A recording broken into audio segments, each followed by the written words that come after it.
Good evening. All right, good evening, everyone.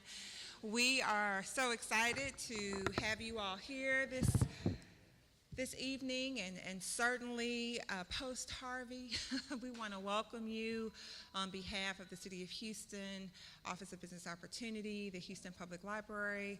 My name is Nicole Robinson, and we just are excited about today and the panel that you're going to hear in terms of access to capital. So I know how excited you are about that, right? We are grateful for the partners that are here today, and certainly want to extend a special thank you to Capital One Bank, who is our primary underwriter for Liftoff Houston, and who are helping and have been instrumental in helping to make this program a success. So we thank you. You have them here. Be sure to ask lots of questions. From a housekeeping perspective, the bathrooms are out to your right. If you haven't already silenced your phone, please make sure that you do that. And if you parked in the garage, we will validate your parking. So let's make sure you give that to Sharon on the team. So again, thank you. Welcome so much. At this time, I'd like to turn it over to the very, very capable hands of Mr. Freddie Raines, executive with Capital One Bank. Thank you, Freddie. Can you hear me? Can you hear me? All right, go Texans. All right. Again, thank you for that introduction. My name is Freddie Raines. I'm actually the business banking manager, senior vice president at Capital One. Been with Capital One now for 13 years. I actually been in banking for 27 years. Only thing I would say is welcome. Thank you guys for coming out. We have some folks that are going to give you just a ton of information. Make sure you ask questions. Ask questions. You know, we'll be able to answer all the questions that you could possibly have. I agree, Harvey was a real tough situation, a few weeks ago, but we are here to help. We've always been here to help, but we want to help even more. And there are opportunities for us to just help and rebuild this community, and we're going to share that information in terms of how to actually get that done. What we're going to do is I'm going to actually turn it over to the three people behind me. They're going to give just a brief introduction in terms of their experience, and then they'll go into the specifics of what they do at their organization. But again, this is going to be a very informal kind of environment, and all questions are welcomed. So first, we'll start off with Ms. Lisette Clark. My name is Lisette Clark. I work for Mr. Freddie Raines at Capital One Bank. I'm a senior business banker out in the Houston market. I've been with the bank for 24 years and in business banking for the last 23 of those, 24. So, and in Houston for almost 13 now. So I've been around here for a long time, and I like doing these events because we get to meet a lot of new people who are trying to achieve their goals, and helping them get there is probably the most fun part of my job. Hi everyone, good evening. My name is Nini Gutierrez. I'm the senior loan officer for People Fund. I've been with People Fund for about 3 years, and I've been a banker for a credit union for that for about 10 years. Good evening, my name is Moises Brito. I'm the Senior Loan Officer for Houston Business Development Inc. I've been with the company now for 6 years. Prior to Houston Business Development Inc., I was a banker, so I've been in the banking industry for about 15 years. Look a lot, probably, my experience probably, I look a lot, I'm a lot older than what I look, but I've been around for a little bit. We're not gonna get into that. Our company has been around now for 30 years, initially created by the city of Houston with the purpose of stimulating the economy, creating job opportunities, and supporting the Spanish small businesses. We do that by providing capital and home business loan, and we'll get all into that detail as we start our presentation. Okay, so next what we're going to do is have the presenters actually go into more specifics of what they do with the organization, and actually what the organization actually just does in general. Pay close attention. There may be questions around, startup, situations. There may be questions around, personal credit. There may be, just questions just in general. How do you make connections through the banks? But at the end of the day, we're here to help. I just want you guys to know, biggest takeaway, we are here to help. Okay, Lisette. Okay, so in our group in business banking in Houston, in my particular role, I work with businesses that have revenues in between $2 million up to $20 million. We do have bankers dedicated to folks that do startups, and we do startups in our group, particularly a lot of franchise startups. So, say for instance, a Goddard School or a Jimmy John's or things that are really branded and a franchise, we will take a look at those as a startup.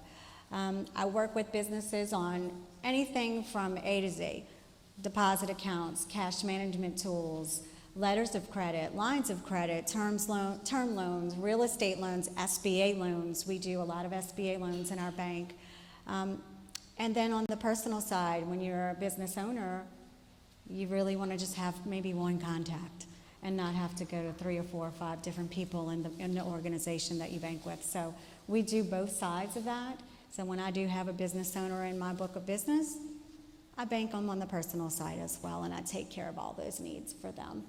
Out in the market, there's how many of us? About 13. There's 13, and then Jude has his team of... Yeah, it's probably another 7, so it's about a total of 20 bankers scattered throughout Houston. So there's a lot of us to go around. And then if you guys are ever in the area and there's a Capital One branch in there, if you go in and inquire and want to talk to a banker, they can make that arrangement, and one of us will come and sit with you and visit and talk about what it is that you want to achieve. So that's basically what we do as bankers. In terms of Capital One, can you talk a little bit in terms of how many locations are in Houston? How big is Capital One? Or is Capital One digital savvy? Just, different things like that. Capital One is a top 10 bank in the United States. We have currently in Houston, the last time we had an update, we had about 50 branches around town. We are pushing to do a lot of things digital in our bank, so we have had a transformation into the digital age. So a few of our branches are actually all digital, and there's folks there to help you, and then a few of our branches are actually full-service branches where you'll see tellers and folks sitting at desks and stuff like that. We have wonderful apps for your banking. You can access everything from your phone, do transfers and wires, and improve that on the business side and things like that. Check deposits from your phone and things like that. So we do have a big digital platform within our bank. Capital One has over 30,000 employees. We do have 3 divisions of our company. Bank is one of them, and then of course our credit cards. Everybody knows that we have credit cards. What's in your wallet? And then our auto division, our auto finance division. So when you go into a car dealership or an auto dealership to purchase a car, we are a big lender through those dealerships, and we also have something online where if you go in and you say you're searching for a car with Capital One, you can actually, it's almost like an auto trader. You can go and search all the cars and apply for that car, for a loan for that car right then and there, and it's an approval within like 60 seconds. So we do a lot on the auto finance side, but it's all digital again. So, I mean, it's a big company. So we'll pause here just for questions. Capital One is your traditional bank, and we're kind of the only traditional bank that's on stage. Although our other partners do loan out money. But any questions for me, or any questions for Lisette? Yeah, do you guys do inventory loans, like loans against stock or Inventory? Yeah, we do. International letters of credit? Yes, we do. We do have a full-service international division within our bank.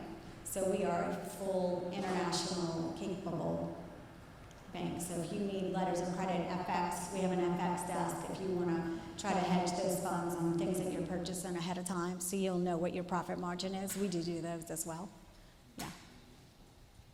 It's a good question, and really from a Capital One perspective, there's really no industry that's off limits. You know, there are a few that are not highly recommended, but There's a few that, you know, depending on what you bring to the table from the standpoint of collateral experience and things of that nature. Right now, of course, there's a pushback by all banks with oil and gas.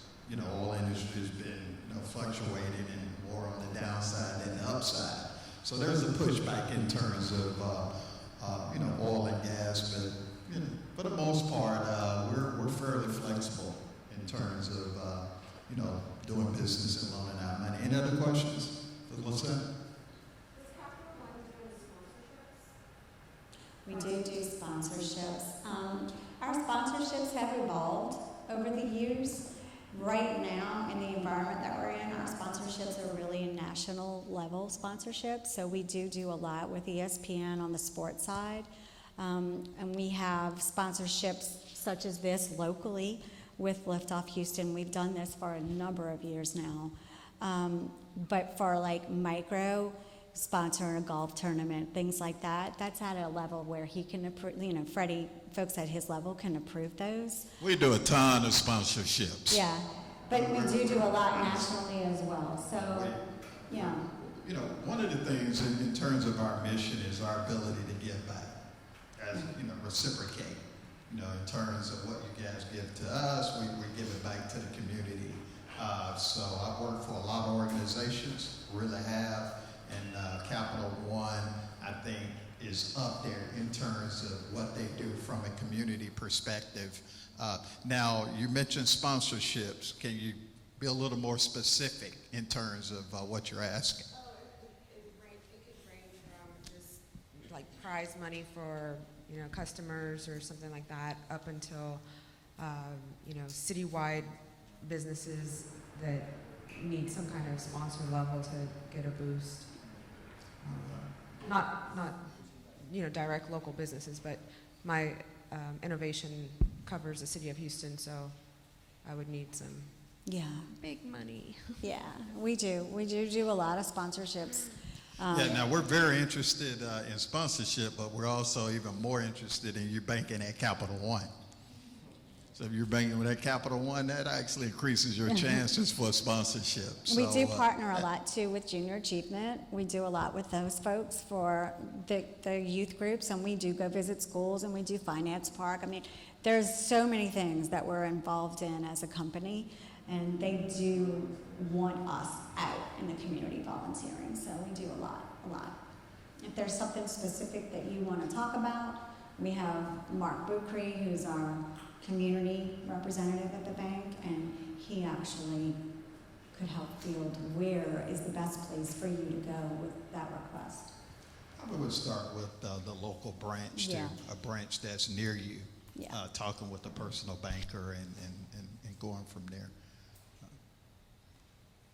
Don't be shy. We don't bite. More questions?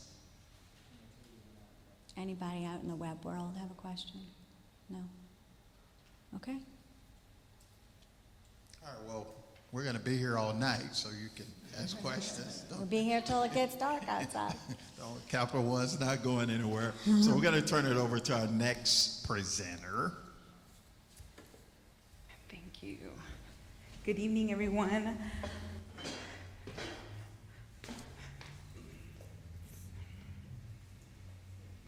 All right. So my name is Nini Gutierrez. I am the Senior Loan Officer for People Fund. We are a 501c3 nonprofit organization. We are also a community development financial institution. Basically, we are committed to serve the underserved population, which is minority-owned businesses, women-owned businesses, businesses in low to moderate income areas, veteran-owned businesses. That doesn't mean that we don't assist anybody that does not fall into those categories, but that's our main mission. We offer various types of loans. We have SBA loan programs, and we have the Community Advantage Loan Program, micro loans, and then we also do the SBA 504 loan program. All these programs help startups, depending on where they're at and what stage. And then we also have our in-house People Fund Loan Program. That helps people that maybe does not fit in the SBA criteria for whatever reason, and that also helps individuals that might not be U.S. citizens or U.S. Permanent residents. If they have ITIN numbers, then we have programs for them within our own People Fund loans. Like I mentioned, we do SBA microloans, which are usually loans under $50,000. So we have our SBA Community Advantage Loan Program that goes up to $250,000.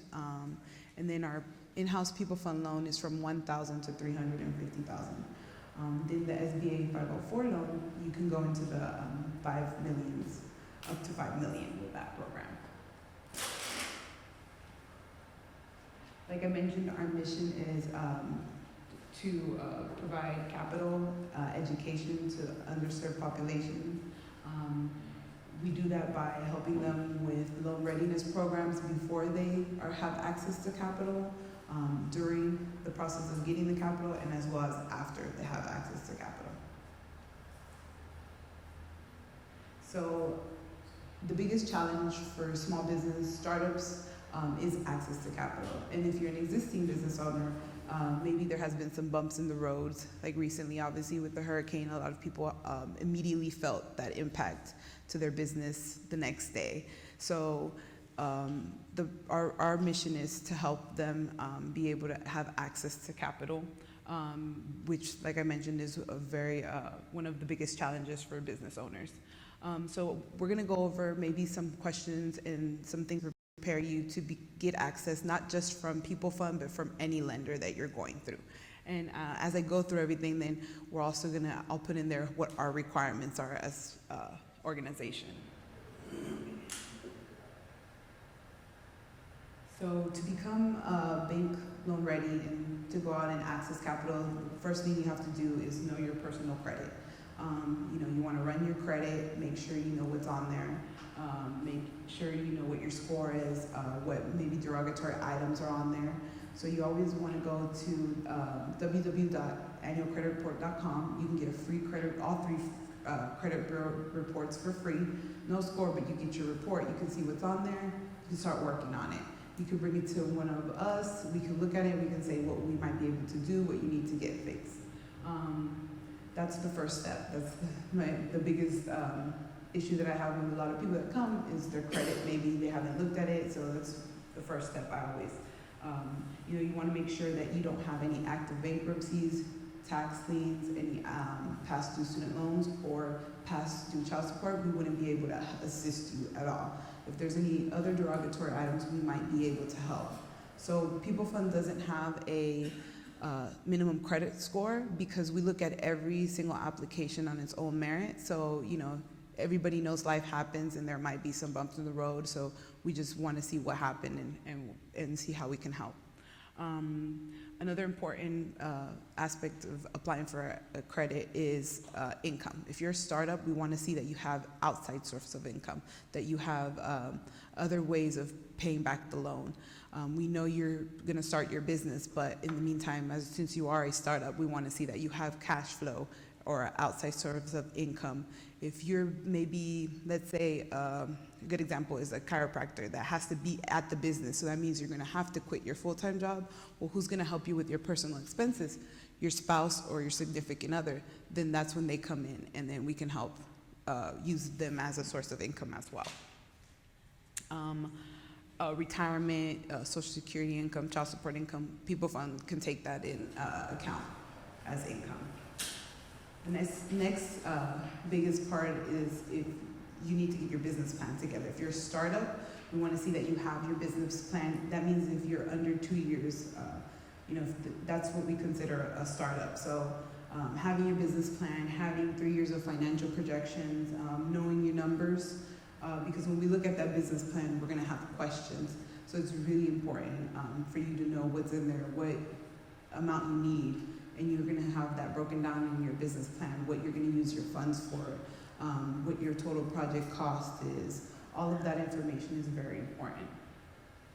And a lot of times, a lot of people get scared with business plans and they think they need to be 40 pages long. You know, as long as you have all the correct information in there, you partner up with some of the great partners that help you get that business plan together, then you should be fine. The next aspect that we look at is collateral. A lot of people think they have to have 100% collateral with People Fund. That's not necessarily the case. If you qualify for SBA's Community Advantage Loan Program, the SBA guarantees the loan, so you might not have to have 100% collateral. So that's a program that most of our clients go through because of that, because not everybody has collateral. But if you have any property that's not your homestead, if you have vehicle titles that you can use as collateral, if you have equipment that you have already purchased, equipment you plan on purchasing with the business loan, we can use that as collateral.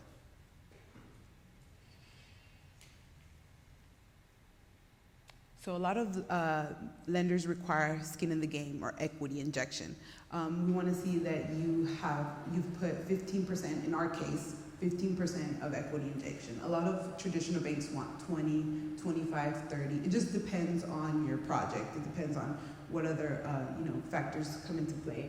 But in our case, we want to see 15% of injection into your business, which is cash that you have, that you've put into the business.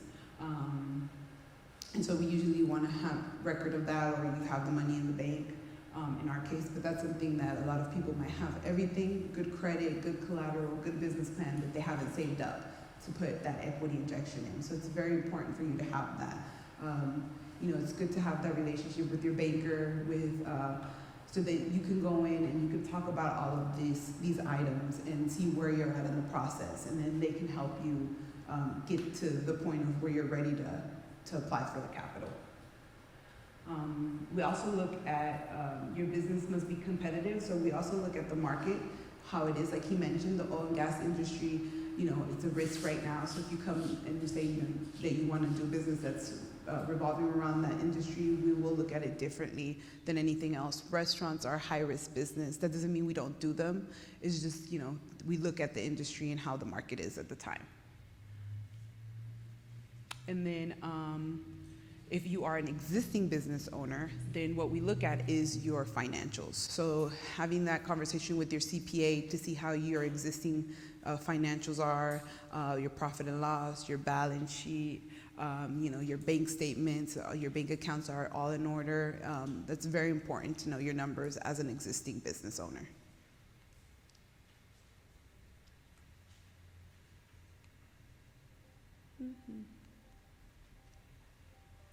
Other questions to ask your banker whenever you're looking for capital would be, what kind of interest rate will they have? Do they have fixed rates? Do they have variable interest rates?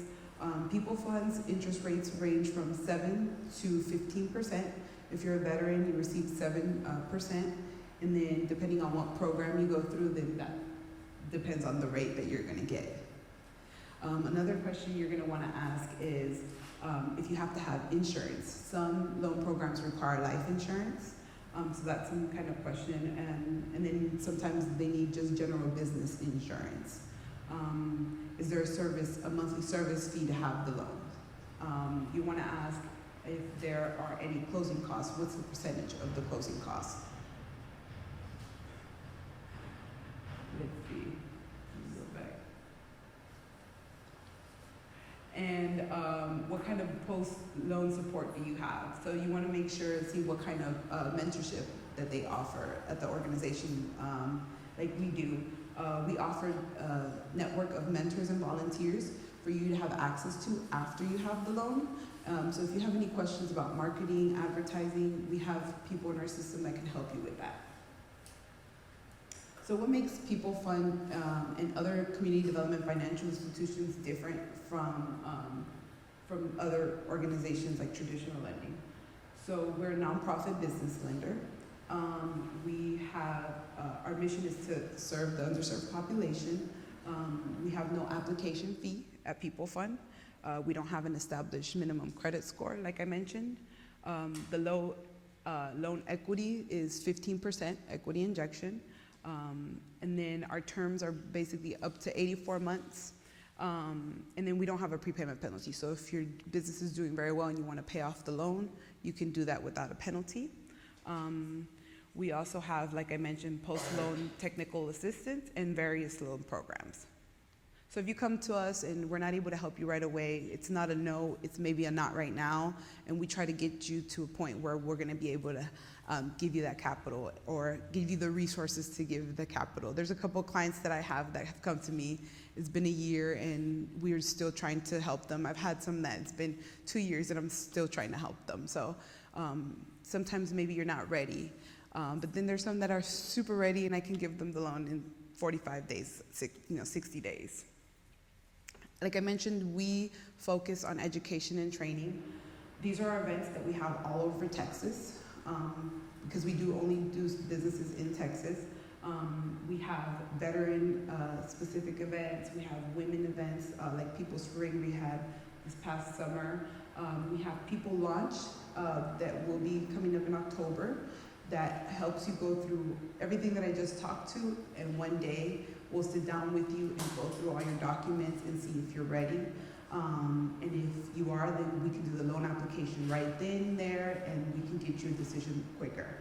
And if not, then we can give you the resources and tools so that you can get ready and we can do the application. So we have technical assistance. We've done in 2016, we did 15,000 technical assistance hours for our clients in different, like I mentioned, marketing, advertising, anything that they need assistance with. And because of that, our delinquency rate is 2.7%, which is really good. So that means that our clients, if they're in a situation where they can't make payments, we want to know why, and then we want to get them the help they need so that they can be successful. We don't want them to default on the loans. We want them to be successful so that we can send them off to our partners like Capital One and have them, go out there and get a line of credit, business credit cards, and maybe larger loans so that they can expand their business.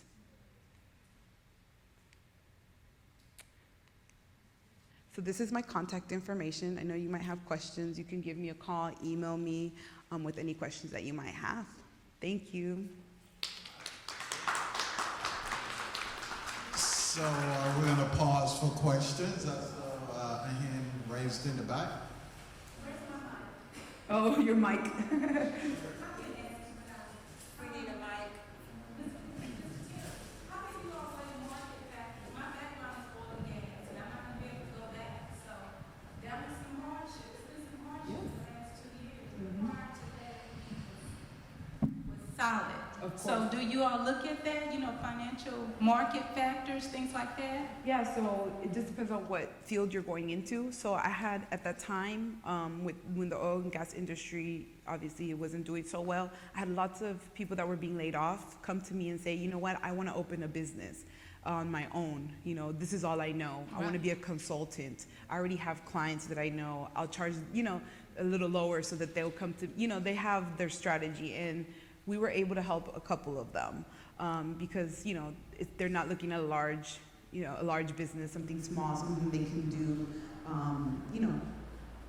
at a smaller scale, obviously. So we do look at that, but we also look at your experience, what your background is on. It just depends. And then I also have clients that were in the oil and gas industry that wanted to start a whole different field. That's me. I'm on the education. Okay, and so then that means that, let's say you come and ask for a loan, but your experience is minimal for that field, then we're going to want to see who you're going to bring in as a key member of your team, of your business, that's going to help you with that experience. So, we always want you to have that in mind. You're going to have to bring somebody on. We're going to want to see their resume. We want to get their information because they're going to be a key to your business so that it can be successful and it'll help mitigate that experience that you might not have. Far as collateral or persons using equity in their home, is that common? No, homestead, Texas, you can't use your homestead Really? as collateral. But if you Okay. have another property that's not your homestead, you can use that. Anything you plan on purchasing, like equipment that you plan on purchasing, depending on what it is, we can use that. If you have existing equipment, and then any vehicle titles. Those are usually the things that I take as collateral. And my last question, when you're referencing FICO score, you're talking about the personal score or a business line of credit? So you're going to be the guarantor of the business. You're going to be the personal guarantor. So we're going to look at your your personal credit score. And we use TransUnion at People Fund. That's the score that we base our decisions on. You're welcome. And I think that's a good question, Michael. Let's start with the credit. She made a good point. You should always know what your credit looks like. Even if you don't know what the score is, you know what's actually in it. There's some agencies out there now, they actually give you the actual credit score. Because one of the things I've been in banking a long time, 27 years, actually maybe even a little bit longer than that. And the first thing that they disqualify you with is personal credit. First thing they're gonna pull. So I've always said, if you get your credit in order, let the bank find another reason not to actually give you the money that you're actually asking for. So you can control that, especially now. And some of the reports out there are free. So you just need to always keep up with that. Going back to, and I was trying to understand your question, just because you're in oil and gas, that's not a negative from my perspective. What I was talking about, and Lisette can jump in on this, is if you're an oil and gas company and you're coming to actually borrow money, that answer is going to be no. Because you got oil and gas experience, that's fine. And then the other thing I think Lisette said in her presentation is that Capital One now is partnering with all these franchises. We have 10 or 12 franchises that we're partnering with. And clearly they provide training and different things that's favorable, to the bank. So just really, really good questions, but I don't want anyone to misread what we're saying about oil and gas. We're just saying specific loans to oil and gas companies. Anything you want to add on that? Yeah, so we also evaluate what the conditions are when we have a credit application. You have to consider what are the conditions, and if the oil and gas industry is an industry that is not doing well, we will evaluate that as well and probably be averse in making a loan as well. Just as you probably learn when you are applying for credit, 5 6 of credit is pretty much standard. And one of them is the condition, the industry condition. So yes, that we will consider that as well. Yes, sir. So when the contest to help a investment company for a loan request, determine what the amount and what the amount come to by one of us winning the contest, will they help If you use the funds as an equity injection, Yes, that's yeah. going to help, Yeah. of course, because you'll have some more money to put towards your business. Okay. Yeah, and we'll look at, the fact that you did win the business plan competition. But unfortunately, we still have to look at everything else. But it does make a difference. We do look at that. It adds points. So that also would determine the amount requested also? No, the amount requested is whatever you need to request. Whatever your business needs to be able to open up or to be successful. But it does help if you're putting more equity into it with those funds that you won. That's why it's important. I think she mentioned about the business plan, just having a general understanding, being able to put projections together in terms of what you need to cover expenses, what you think the revenues may be first year, second year, third year, just having because it's not really my job to tell you how much money I'm going to give you. Yep. First of all, I really want to know how much money you need. And that's going to be pretty important because I want to make sure you understand what you're actually getting yourself into. Don't walk in and say, well, how much ever I qualify for. Well, that's not really a good answer. So going in prepared, having a pretty good understanding of the industry, having a pretty good understanding of where you're going to be 3 years, 5 years, 10 years. That speaks volume, when you're talking to a lender. Yes, sir.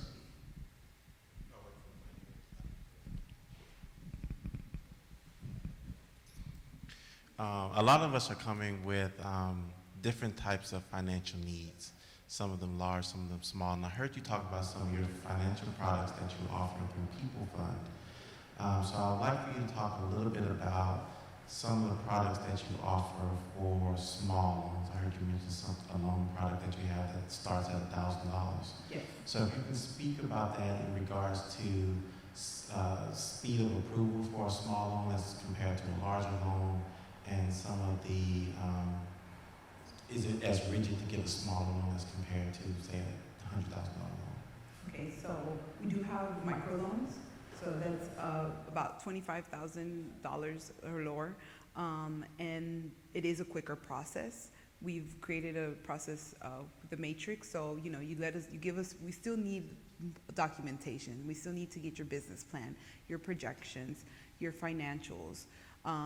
But those are things that most everybody, the business plan might be a little bit, not complete, but everything else you should have: tax returns, paycheck stubs, bank statements. It's pretty simple. So as long as you come to me with that packet full, and you need the full packet, you need 10,000, 15,000. Like I'm doing one for 4,000 right now. The credit criteria is not so. You don't need to have the 600 or above credit score. It could be a little lower, and it could be quicker, under 30 days. Now, sometimes people come to me without the complete package and they only need 5,000, and I could do it quickly, but if I don't have the complete package, I can't process the loan. So the main thing is having everything. So if you are able to get everything to me complete, yes, I can do under 25,000 much quicker than I can do a $100,000 loan. Because the microloan program is a little, it's more in-house. SBA, Community Advantage, we have to send that to SBA. They have to also look at it and then give us a response. So that adds about 2 more weeks, or about a week, to that loan process. Thank you.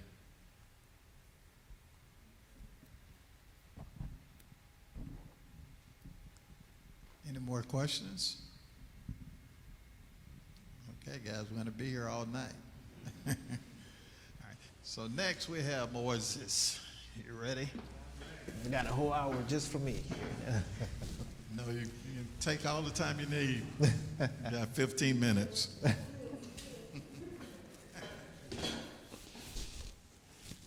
Okay, so once again, good evening. My name is Moises Brito. I'm the Senior Loan Officer for Houston Business Development Inc.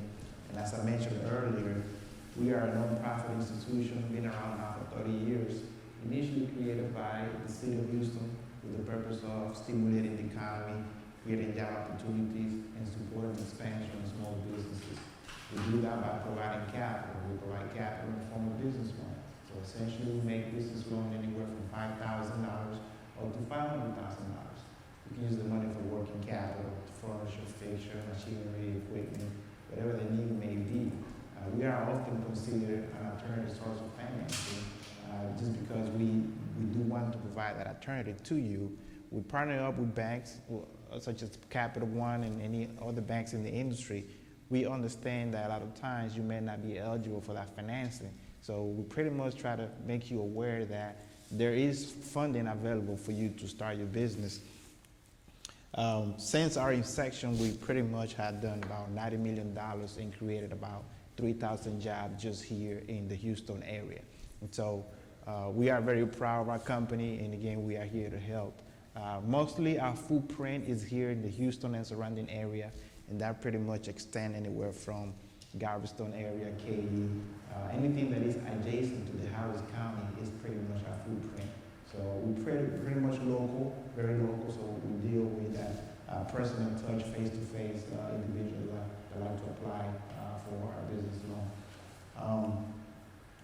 Let's see here. As with any type of program, there are obviously some eligibilities for us.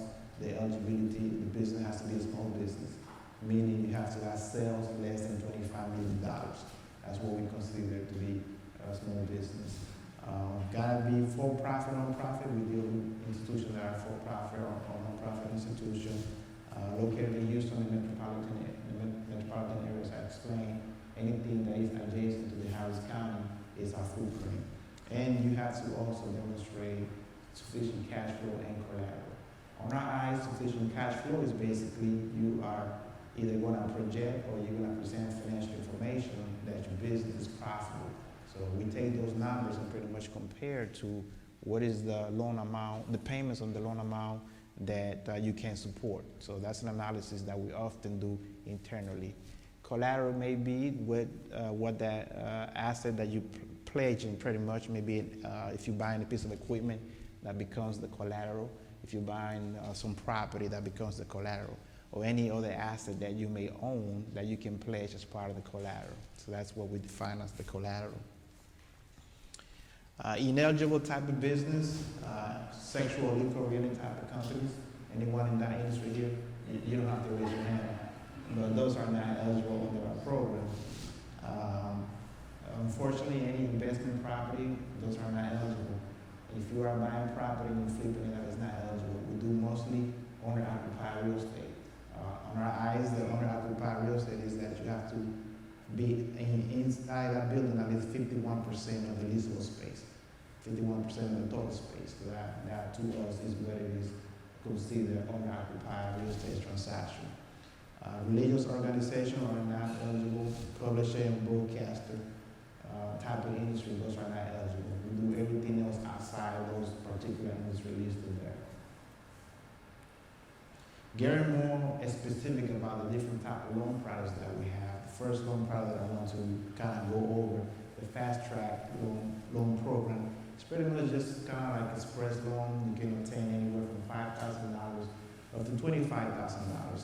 Same type of use of fund. You can use it for the working capital, furniture, fixture, machinery, equipment. It's just a product that we have established pretty much.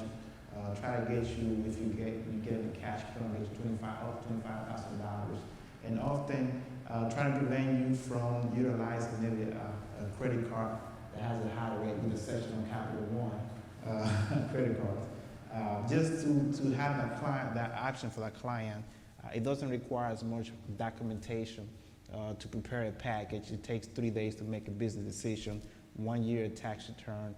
With a personal financial statement in the application is pretty much all you need to obtain up to $25,000. The next loan product is the startup loan program. We can do startup up to $150,000. Okay, under that program, the main requirement is pretty much to have a business plan. You do need that business plan. Business plan is going to provide all the information that we're going to need to make a decision, credit decision on that request. We do obviously want that applicant to have some type of experience. As Nina mentioned earlier, that's one of the main factors that we evaluate in considering that credit decision. You do have to have the experience. If you don't have the experience, then we do expect you to partner up with someone that has that experience. Okay? Another factor is your equity injection. We talked on that briefly. We consider equity injection up to 33%. It is flexible depending on what the project is. So every application is different, so it requires different type of equity injection. The minimum is 10%. You do have to go at least 10%, and that can go up to 33%. Obviously, we do want you to be involved, have some skin in the game for a particular operation. If you are not invested in the business, you're more than likely to walk away from that particular operation if it's not successful. So we do want you to be invested in your business. Another loan that we have is the direct loan program.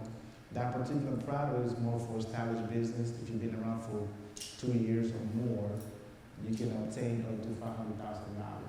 And that particular product does, again, you can use it for working capital, furniture, fixture, machinery, equipment, and owner-occupied real estate transaction. Pretty simple. The terms are determined based on what you are applying for. If you're talking about machinery or equipment, that typically will have a life of 5 to 7 years, so you will have terms of 5 to 7 years. If we are talking about property, that's probably going to have about 20 to 25 years term.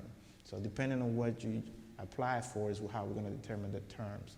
Working capital is usually 12 months to 36 months. So that's going to be the terms on that particular loan product. Our rates are very competitive in the market. We pretty much anywhere from 5% to 7% is what the average rate is. We do pull credit. Our target is usually 640. Now that doesn't mean that if you don't have a 640, you don't get qualified. We are going to look at the overall picture, but that is just the benchmark to either understand whether we within the policy or outside of the policy, and if there is any kind of exception that needs to be made to make that loan, approve that loan request. Let's see. Another product that we have is the tandem loan. Tandem loan pretty much is where we partner up with the banking industry. If you have a good relationship with your banking industry and you happen to work into the bank and apply for a certain amount of loan, and the banks come back and say, well, we can only do a portion of that, we actually team up with our banking industry and provide the remaining funding, anywhere from $100,000 up to $500,000. So a lot of time we can make a deal coming behind the bank. The bank will obviously have the first lien position, we have a second lien position. Banks love that type of structure because they are not, it just reduces their risk. So, again, we try to make that business obtain the finances that they need. Let's see. We also provide lines of credit. We have particular clients that provide service. They provide service, maybe they provide terms to their client, 30 days. The clients probably take 30 days, 60 days, 90 days to pay you back. What do you do in the meantime? You still need capital to operate operating expenses, so we can set up some type of line of credit where you have access to at least 85% of all your receivables. And that allow you the working capital that you need to operate your business while you're waiting to get paid. Usually line of credit is 12-month interest only, so you do pay just the interest on the principal balance. But it's important that you know how to operate your line of credit. It works just like a credit card. If you max it out on day one, you won't have access to any more funds. So you do have to pay that line of credit just as you utilize a credit card. We also do SBA 504. We are a CDC. Under the SBA 504, you can do loans up to $5.5 million. It is restricted to largest transaction. If you have that type of need, we can process that loan as well. It's a good product because you come in with at least 10% down, and you end up with normally a fixed rate over a period of 20 years. Now, it is a product that does require the banking industry to participate to provide that type of loan, and it just enhances the bank position. It minimizes the risk, and it pretty much allow that bank to provide the funding at a very minimal risk. Our step pretty much, we try to make a decision 7 to 20 days. If you have a package that is pretty much complete, or our eyes complete means pretty much I give you a checklist and you provide all the items that are listed on that checklist. You come back in, we can process that loan request, and it takes us about seven days. Some loans may take up to 20 days. That is if you have a complex type of transaction. But it's important that you come in with everything that is being required on that checklist, and that makes it a complete package.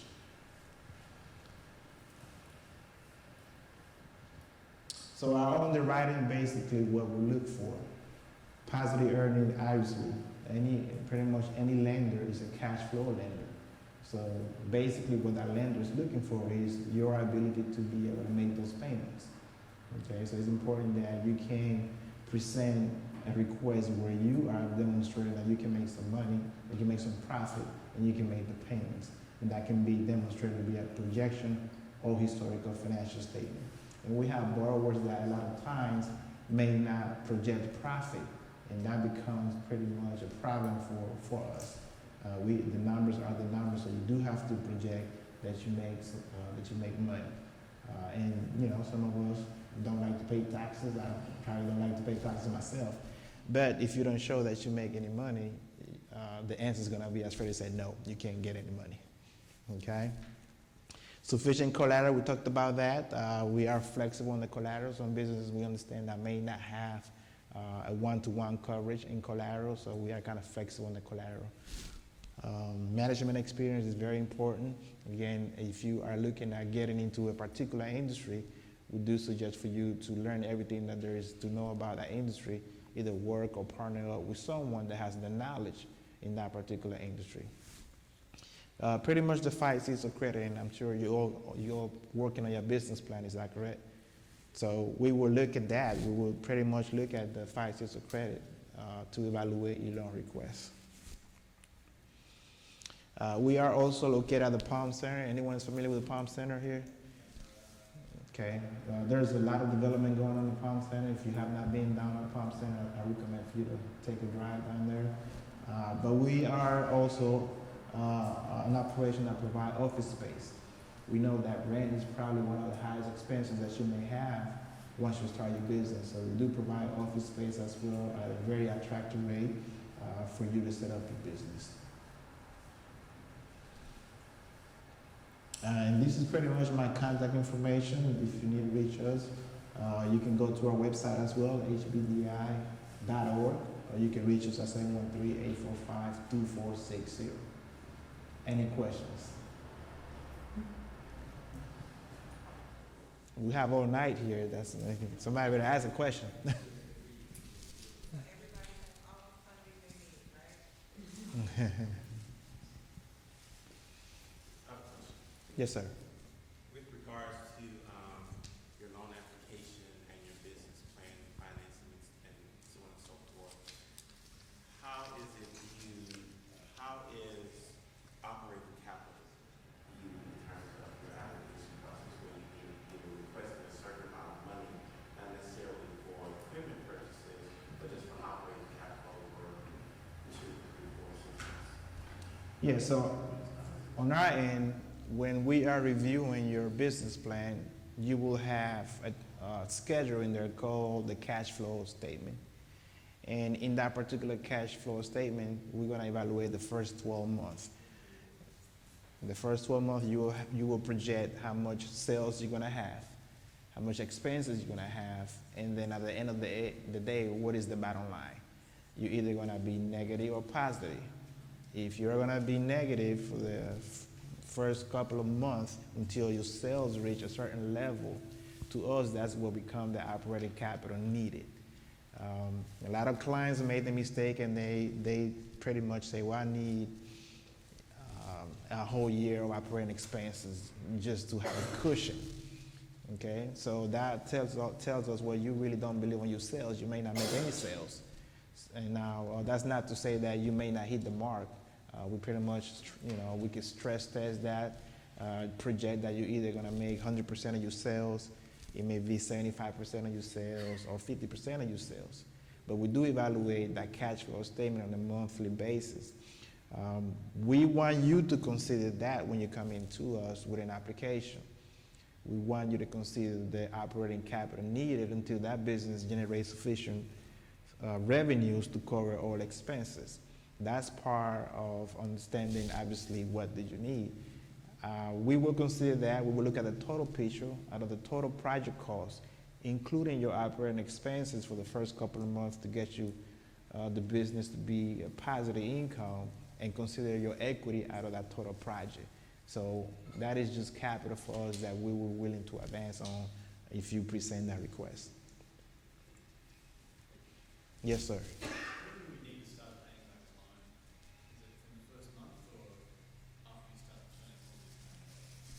Usually it's 30 days from the day that you receive the funding. It may roll out to the following month if you are like in the middle, an applicant that funded in the middle of the month. So your first payment may become about a month and a half later on. Now that first payment may include that interest for the remaining of that month, and then it will go ahead and stabilize it to the normal payments. But usually 30 days. Just about for any lender that I know, we start making payments. Now, the question was around a line of credit, though, correct? Yeah. Okay, so most of those are structured where it's interest-only payment, correct? That is correct. On the line of credit, you will only pay interest only on the outstanding principal balance. And do you have early prepayment penalties? We have prepayment penalty on the fast track loan program. That's the only program that has a prepayment penalty, 1% of the loan balance within the first year. So if you pay it off in the first year, it's 1% of the loan balance. All the other programs do not have a prepayment penalty. I don't know, do we have prepayment penalties on lines of credits? I thought we had prepayment penalties on term loans. We only have prepayment penalties on term loans. On our lines, there's no prepayment penalty. What's the minimum loan request? $5,000. $5,000 is the minimum loan request. Now we are developing some products, and one of them is called the Credit Builder. That product is actually going to start at $1,000 up to $5,000. It's something that we are just developing in our office at this point in time. It's not rolled out, but it was designed to pretty much get you to start building your credit. If you don't meet any of the criteria, you don't qualify for any of our loan products because credit or any other issue, we are designing that particular product just to get you to start to build some positive credit and help you get you where you need to be sooner. Can you give an example of how you help people with their credit? So say, for instance, if they don't have any credit and you have, they're building it, or someone has bad credit and they're trying to get it back on track, what is your role in helping with that? What does that look like? Yes. So we have some partners that we team up with. The first thing that Score, right? Other partners as well. Score is one of them, but we do have other partners that we team up with that you have to sit down with them for a couple of classes. The first thing we want you to understand is, we want you to know is how, we want you to understand your credit, how those credit work, your personal, managing your personal credit. What brings the score up, what brings the score down. That's important because as a business owner, as Freddie mentioned, your credit always going to be pulled. The first thing that any lender will look into, well, how are you managing your credit? So we do provide that. It's called under our technical and assistant program, where we'll sit you down with one of our partners and you get to understand how does the credit work. Because we don't just want to make a loan and not address the credit issue. So as a condition of the loan we may put in there, you have to go and sit down in these classes and understand how to manage your personal credit. There's different levels depending on how much assistance you need in the credit. So we determine that based on the evaluation of your credit report. How do you minimize inquiries? Because inquiries actually drive down your credit score. What would be some things you can do to minimize the inquiries? Especially like if you're purchasing a car, and I'm really answering the question, and this is just my advice. If you're going out to purchase a car and you already kind of know your credit and you kind of know your score, I would actually cement or solidify the deal before I actually have them pull my credit. Because what happens is if you haven't solidified the deal, you may walk away and they pulled your credit. Now you're going to another dealer, they're going to pull your credit, and that continues to drive down your score. So the thought process is to minimize the number of inquiries against your credit to help your score. Yeah, certainly. As Nina mentioned, you can just pull your credit and have an idea of what it is before you go to a lender. And on our end, you can pretty much sit down with us and we can tell you whether the deal is going to fly or not, just based on gathering certain type of information. We tend to, leave credit as the last thing that we want to check, before making our credit decision. So we try to evaluate everything else because we don't want to pull the credit report and as Freddie said, bring it down and have a lot of inquiries on your personal credit report. Other thing that you have to consider also is any past due account. If you just have multiple past due, that obviously is going to bring your credit score down. So it's important that if you know that you are past due in certain accounts, you may want to make some type of arrangement with those particular creditor. So there's just a lot of things that you may may do yourself that can help you increase that credit, you know, just by having the knowledge of how to manipulate that credit report. Now, Other thing, again, as I mentioned, if you maxed out on all your credit cards, that may also bring your credit down. So it's important that you know how to manage those revolving accounts in your credit report. Yeah, you brought up something interesting. I think in terms of past due, correct me if I'm mistaken, I'm actually more of a salesperson. These people are more credit people. So I try to sell. But typically, I think in terms of reporting something negative against your credit, you have to be at least 30 days past due. So just keep that, in mind. That's right. Yeah. And then not only that, Moises just mentioned being maxed out on your cards. Lenders usually like to see no more than half of your limit on your card outstanding. That affects your score. Once you go over that, kind of brings it down a little bit. So, and then the number of cards you have out there, because when you're looking at total debt to income, lenders will say, okay, Susie Q has 8 credit cards, and they have each a $10,000 limit on them.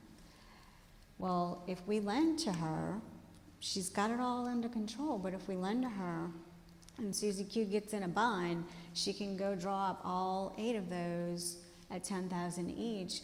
Is she going to be able to pay back everything?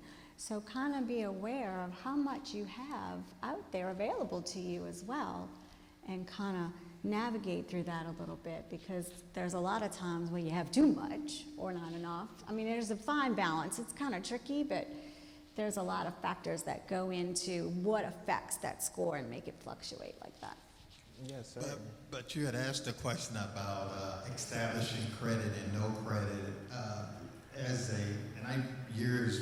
Long time ago, I worked as an underwriter.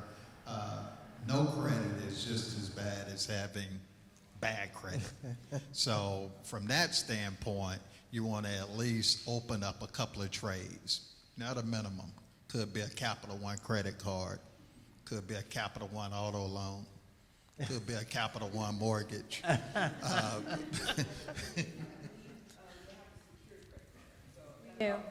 We do. That was one of the biggest recommendations when I worked at the credit union for people that came in and had no credit, was going out and getting a secured card. As soon as they got the secured card, they were available to get a couple months later the regular credit card.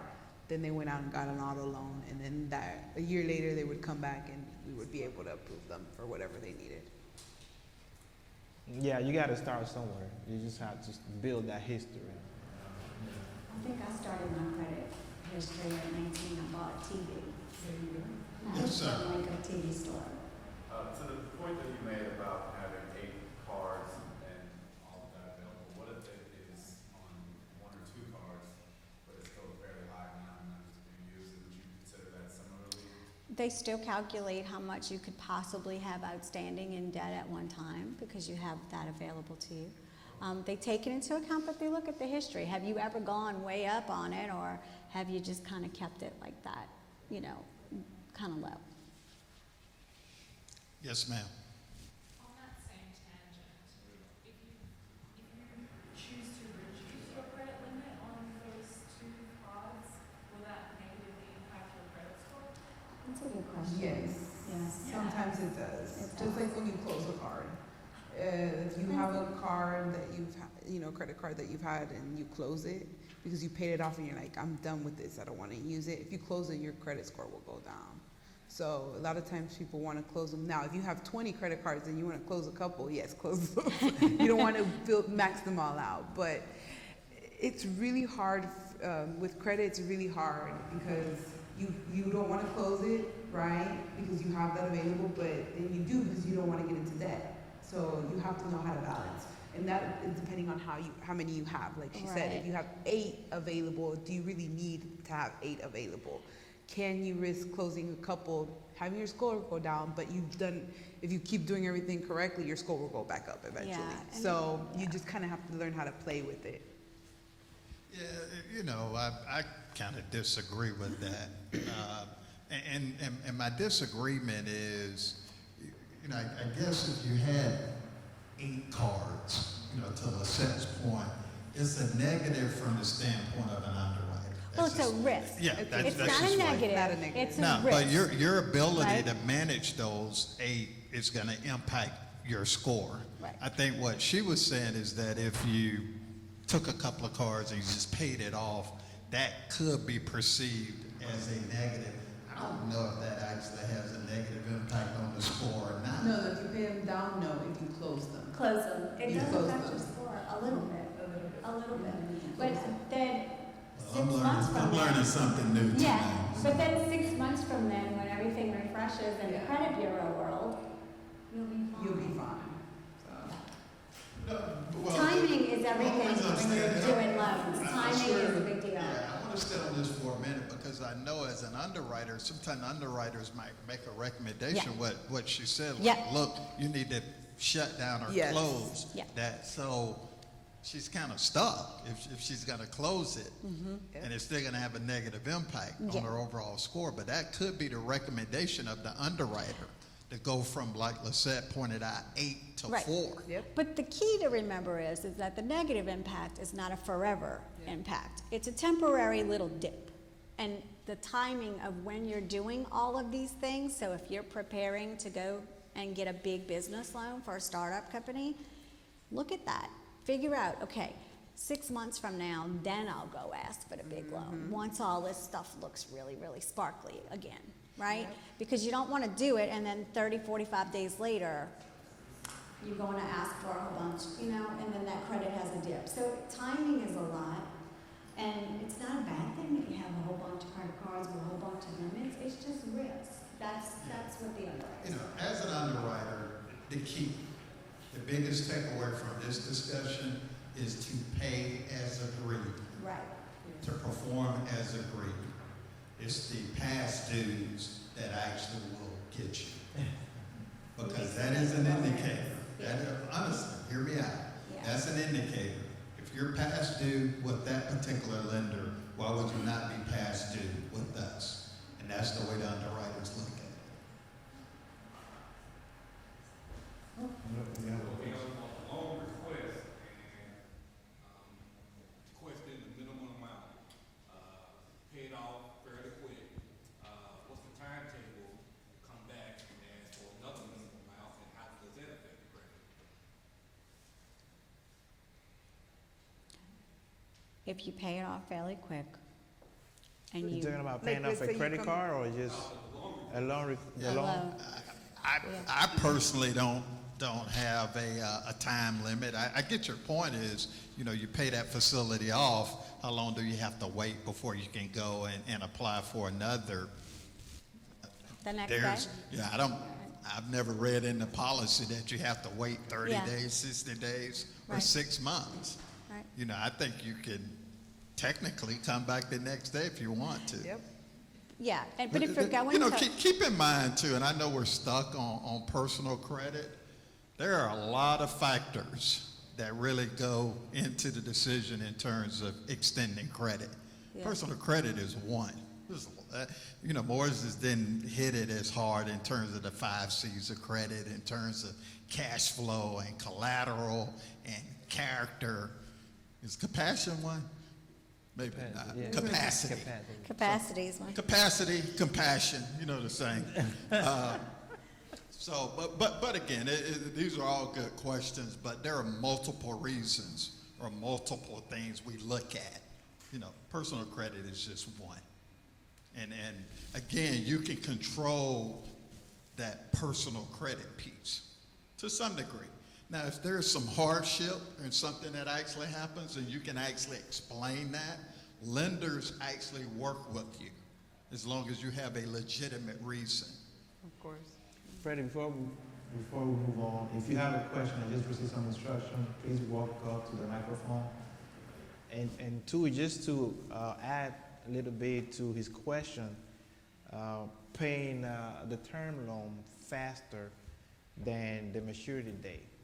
So it's important that if you have a term loan and it has 5-year maturity on, paying it off early doesn't necessarily project a good reputation on your credit or on that lender. It's important to understand, okay, if it's extended for 5 years and you actually have the cash to pay that loan off, probably a better strategy is to use that same cash to grow your business, because you are not required to pay that term loan for another 3 or 5 years. As a business owner, you always have to think about growing your business. And if you have the capital to pay your loan off and then turn around and ask for the loan, you could have do the same thing, use that capital that you have, utilize it to expand the business on other avenue. And that may be a better strategy to grow your business faster, rather than paying the loan off early and then going back for another loan early. So those are items just to kind of consider while you're trying to make the decision to, pay your loan off early than anticipated. We actually work with you if you want to pay us off early. No, we do.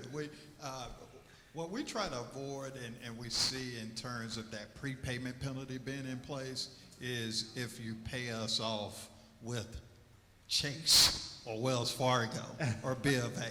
That's when we actually enforce that prepayment penalty. But honestly, you hit the lottery,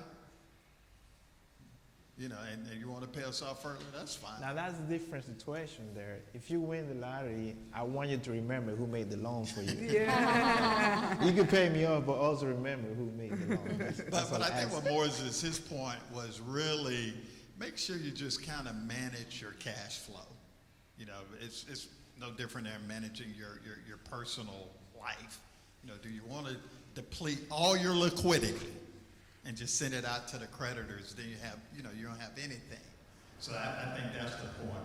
If they're giving you 5 years, maybe you want to take advantage of that, and that's the point that he was making, and just continue to kind of grow your business. Exactly.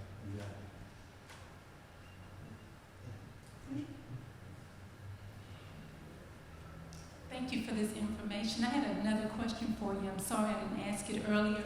Does People Fund have a matching gift program? Like if I, bring 10 to the table, will you all match that as a matching gift for an asset? Gift, no. As in, no. For business, no? No. Okay. So let me address that. Like Capital One. Capital One is a very, very large institution. $360 billion. There are departments within Capital One that does matching, that does gifts, that does grant. They do it all. We don't necessarily do it in our role. Our role is to extend credit, help you grow your business, and hopefully you pay us back timely. But we do, in terms of that question, we have departments that can actually help you in terms of the matching piece. So, what's that?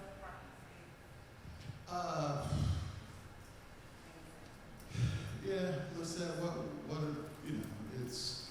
It'd be like Laurie Big Mom's group, the Community Reinvestment Group. Community reinvestment. They do a lot with grants and things like that in their group. So our community group has a big role in doing that. And in fact, the regulators for the banks actually look to make sure that we are being a good community partner. Yeah, actually I have a meeting tomorrow morning. I should know that. I don't know why I wasn't thinking. No, I do. I have a meeting tomorrow morning. I'm on the Houston Roundtable team, which is the leadership of Houston. And basically what we do, part of what we do, is we actually offer grants. So we have a list of, organizations that we actually, grant out money. Yeah. Based on their partnership with Capital One and things of that nature. Yeah. In my role, I can't give you any money. Just give it to me. He'll tell me, no, ma'am. I have limited resources in my department, but you know how that goes.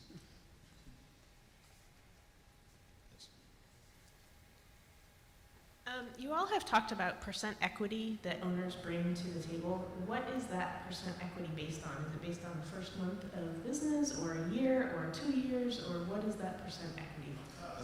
So, yeah, Great it's a great question. question. And it So is different. It's different. Across lenders. Yeah, so we look at it, people fund looks at it, looks at your total project cost.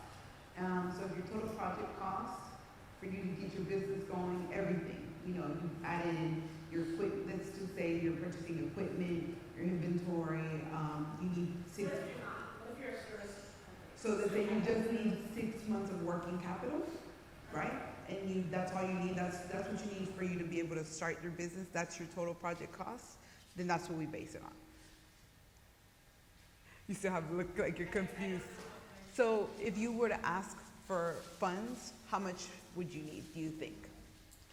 We would need about 70,000. Okay, and that's gonna be for working capital, or are you gonna actually invest into advertising, marketing? Yeah, it'll be marketing, it'll be software, it'll be working capital, it'll be. All of that. So that's gonna be your startup cost. That's your total project cost. That's how much it is. That's the amount you need to get your project going, to get your business started. So that's the total project cost. So that means that you are not a startup then. How long have you been in business? Less than a year. Less than a year. So you are considered a startup. So we're gonna see what you've already invested. So out of that 70,000 that you needed to start your business, how much have you already put in? So you're gonna show us, yes, we've already purchased our website, we've already purchased some office supplies, we've already gone out and done this amount of advertising, this amount of marketing, and you can show us that you've paid for all of this. We could take that into consideration as your equity injection. So what percent? We do 15% of equity, yeah, so our percentage is 15% of your initial cost of when you started a year ago. So for instance, we've gotten some money and then paid our owners back for the loan that they've given us. Is that considered still equity? For people fund, what you paid back is not considered equity injection. It's just what you've invested from the beginning into the business. That's not a loan. That's not money that they've lent to you. Right. That's money that you've put in yourself. Now, if they've invested into you, if you have investors, that's different than a loan. Yeah. So, but if it's a loan, we don't consider that equity injection. The payback of that loan. Well, it's, Yeah. I mean, like, it's I'm paying for like our Google Gmail, our email accounts. But once we get income, I'm paying myself back for all of that Google Mails. Like, so does that count as equity or not? What you've paid as a personal, yes, we can count that. On our I know case, I know in my world, and I, Moses talk about what they do. Typically, we deal with businesses that have been established for a minimum of 2 years. Now, I think we have a new program, Lisette, with professionals, like doctors, that we will do 100% financing, depending on what these professionals actually need. But even in that situation, I think they still have to be in business for a minimum of 2 years. That's correct. But traditionally, we ask for at least 20% equity based on the overall cost that you actually bring to the table. So I think when she was going through her presentation, they were talking about skin in the game, making sure that you're actually putting some equity into it as well. We just think that, you're more dedicated when you put some of your money in it, versus the bank putting up like 100%. So the bank very rarely is going to put up 100%, but for doctors, I've only some of the done professionals, one yeah. in the last 7 years where we did 100%, and it was for a medical group. But and it also depends on what you're doing. If you're gonna come to us and say, I want to purchase this land because eventually I want to put my business, I want to build a building for my business, and I want to purchase this land, but I want to hold on to it. Well, in that scenario, we'll do 50% loan to value, and then we're terming it out for 5 years. So it really depends on what the scenario is and what your particular needs are. So it's really case by case. Generally, yes, it's 20. depending on what your project is. Some investor real estate stuff, we require a 30% equity injection depending on the project. So it kind of varies a little bit, but the general everyday normal is 20, I would say. Yeah, same. In our case, we probably gonna look at, again, on a case-by-case scenario, what is the purpose of the finance? And typically, if you have more tangible access to finance, lower down payment. If it's intangible, not tangible, then you'll see a higher equity required. Right. An interesting point that you mentioned, that you loan your company your own money, then you gonna pay yourself once you start making money. In that particular scenario, we will consider that particular loan as equity, but we wouldn't want you to pay yourself before you pay us. So there will be probably some restriction attached to that particular condition that at no point in time you can pay yourself before you pay our loan. So you will have to subordinate that particular loan to us, and we will consider it as equity injection into the business. Or even sometime I've seen where they do allow you to pay yourself, but you're also paying the bank. You know, so it's not Different lenders may allow it, depending on the cash flow. You know, if there's sufficient cash flow that everybody can get paid, there's no problem with that particular situation. So, yeah. Questions? So just for a point of clarity, Ms. Gutierrez, your organization. Just for a point of clarity, Ms. Gutierrez, your organization requires 15%. Is that 15% of the startup cost from the beginning of the business, or 15% of the loan request? So we can do 15% of the total project cost. That's what we look at. That's how we look at it. Total project. That's loan to cost.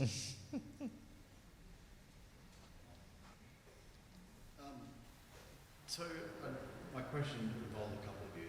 If I went and got a loan with one of you guys, maybe easy to get a loan with, but then I wanted to open a letter of credit with Capital One, is it possible to sort of work with two banks on that?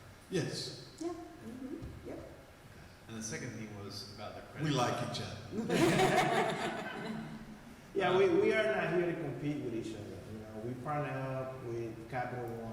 Sometimes I call Nina sometimes and say, hey, I got this project.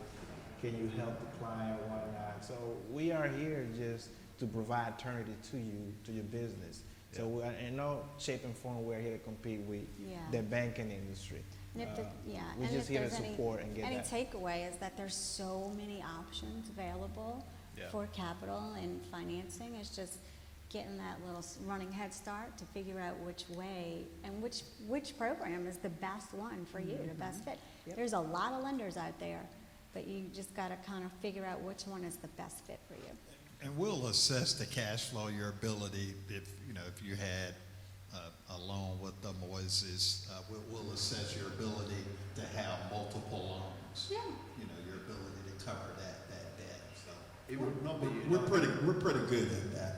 It'd only be one loan, but I presume you guys don't do international letters of credit. And that's more a bigger thing. Yeah, in my case, it would be more of a capital. Yeah, we do letters of credits. My second question is about that credit card. Okay. Is there like a ratio formula or something? So if I earn 100 grand, I have a 10 grand limit, or if I earn 200 grand, is it 20? Is there a ratio of income to credit card? Right, the credit cards. Oh, yeah. Your debt to income, we look at that. We don't want to see it go over 50, 53, 54%. So we don't want to see you highly leveraged on the personal side, because then you kind of run it into a crunch. We want to be able to see that if you're getting out the gate and you're starting your business, you do have the means to support that, plus all your personal expenses, until your business gets generating some revenue. Is there a minimum though? A minimum. Like if I don't have any loans on credit cards, I've only got a $5,000 loan on my. He's asking about limits on a credit card. Oh. Yeah. Like what would be the minimum based on not really having any business loans I out think there? the lowest limit on a Spark business credit card that I've seen is $500. No. Honestly. Earlier, I probably wasn't clear in my question. question, that you said that there's a good ratio for your credit card. You don't want to have $80,000 you can go and run away, but is there a minimum as well? They want to see around, and someone told me this, and so we would probably need to get a credit bureau expert on our next panel to really speak to it. But I have, in my experience, heard 40%. They like to see where you're hovering, keep your balances around 40% Around to where 40. your limit, yeah. So if you have a $5,000 limit, only take out a little bit less than half of that. Okay, that's good to know. Yeah, I think Thank it's 30 to 40. Yeah. Mhm. Am I right Yeah. about that? Okay. Yeah, you're right about Okay. that. 30 to 40%. I don't want to tell you something I'm wrong about, and you're like, I think, "That yeah, girl, I think what it's I'm 30 to 40. talking about." Yeah, Okay, thank you. okay, welcome. You just can't have it maxed out. Yeah, pretty or, much. Yeah. or a half. So I know it's Yeah. under 50%. Yeah, So I want to say 30 to 40. yeah. Start some things. So, what are the most common reasons why your loans would be denied when you see with startup businesses? Can you go over that? Yeah, I think Freddie touched on earlier. If you come into the bank and you say how much I qualify for, that's a problem. That's an indication that you have not done the research to explain or demonstrate or understand how much do you need. So the first thing is preparation. One, understand what do you need. Understand what is that lender requirement. What do they need as far as paperwork, that you have a complete understanding of the information that is being requested. So preparation, a lot of times if you don't have the right documentation, kicks the loan back out, you can't process it, that is an automatic decline. Industry. Industry maybe, I think oil and gas, we are gonna look at the condition and it may be the condition, of the industry that may kick the loan out. Well, not having an appetite for that particular industry may be. There's a lot of reasons. If you go down the 5 C's of credit may be just, one of those reasons to get declined. But preparation on our end is probably one of the highest factor in not being able to process that loan request. I see preparation, but it's been a while in terms of just doing a lot of startup type deals, but also just not really having we just spent about 15 minutes talking about it, equity. Equity is actually key, your ability to put something into this. I'm sorry. Because again, the bank just doesn't want to take all the risk. So that preparation piece, what Moses is talking about is you've kind of prepared yourself because you're bringing money to the table other than just, walking through the door and saying, look, I got a great idea, 100% financing type thing. But the equity piece and, even your ability to borrow from friends or cousins or relatives or neighbors or whatever is just, it's just a critical piece. So in our case, what I've seen just lately, just going on lately, is the cash flow. For some reason, a lot of people want to quit their jobs and do their business, work in their business, and then it creates the cash flow issue. So I've been having to deny a lot because, they come at me, they're like, I quit my job, I want to start my business. Or I was, unfortunately sometimes they were laid off. But, cash flow has been one of those, besides equity injection, cash flow. Credit obviously is always going to be there. But those are the two, and I think that goes with preparation, Yeah. within the preparation, you want to make sure you have your credit okay. You want to make sure that you have the equity injection saved or you've used it, and then you want to make sure you have enough excess outside source of income. And I could say from my experience, when we have an issue with cash flow, we usually require a 1.25 times cash flow. And when we're short on that, then my wheels start turning and I'm like, okay, what can we do? Can we possibly do this loan instead of a conventional regular bank note? Can we possibly ask SBA to get involved? And what that does is it'll open a door for a longer amortization. And when you stretch that payment out another 5 to 7 years, that actually helps your cash flow ratio and what the requirements are. So really have a good rapport with your lender. If you guys have your bank already set up and you're good to go and you have a good connection there, we love for you to come to Capital One, but that's great. Make sure you discuss that. What other alternatives? So say it doesn't fit the actual criteria on cash flow. Is there any alternatives that you guys have or resources that you could help me with so that we can actually get the deal done? And then again, if it still doesn't meet that 1-to-1 ratio, then we actually will call and say, hey, you guys, this is something that doesn't fit in our bank, but I think this person is prepared to go and get this loan. Let's see if you guys can help them out and maybe we can do something together. So there are ways to get it done. You know, the other thing we want, that's a great question that you ask, is your commitment 110% to the business. We're not really interested in a passive borrower. And what I mean by passive is, you know, you're borrowing the money. You pretty much have a team out there kind of running the business, but you're not really involved in day to day. Well, that's not going to work for us. I don't know if it works for you guys, but it definitely is not going to work for us. We want to know that you're committed 110% to making it work. Yeah, of course. Yeah, we want you to be actually working the business as well. We want you to, you know, because it's your business, and if you are not involved, why should you get involved in business? Personal guarantees, I've had this question asked a lot. Do I have to personally guarantee the loan? Yes. Yes. I've been in banking almost 30 years. So I went from 27 years to 30 years. But I have zero interest if you don't personally guarantee the deal. It just doesn't work for me. I don't know if you guys see this too. In startups, a lot of times, you'll have a family member that wants to give you some help to get you going. Do you guys run into that? I usually, on startups, a lot of times you'll see family members or relatives wanting to help with the equity injection piece. Yep. And at that point, they're bringing themselves to be really involved as a business, as part of the business. We want to see them actually guarantee. If they're going to do the injection, we want them to have to say they're going to guarantee to pay back the note. Yeah, so just keep that in mind. Like gifts, we love that you guys have family that's behind you and supporting, but make sure that they know that lenders sometimes require them to be on the note with you. Sure. Yeah. Sure. Any online questions that we I know, didn't we had address, one or we from the addressed computer everything? world, huh? Online people are kind of quiet. I know. No, football's not on, it's Wednesday, so.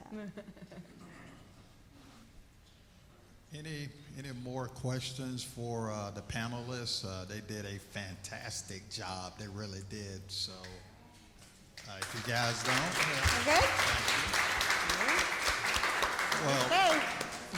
we'll be around if you guys want to just discuss something that you just didn't really want to say publicly, but you want to say privately. You know, we'll be around, and I'm pretty sure Lisette brought her business cards. You know, and again, if you're looking for a home, and the banks are not really taking care of you out there at Capital One, we would love to have you. But thank you guys for coming tonight. Thank you very much. Thank you.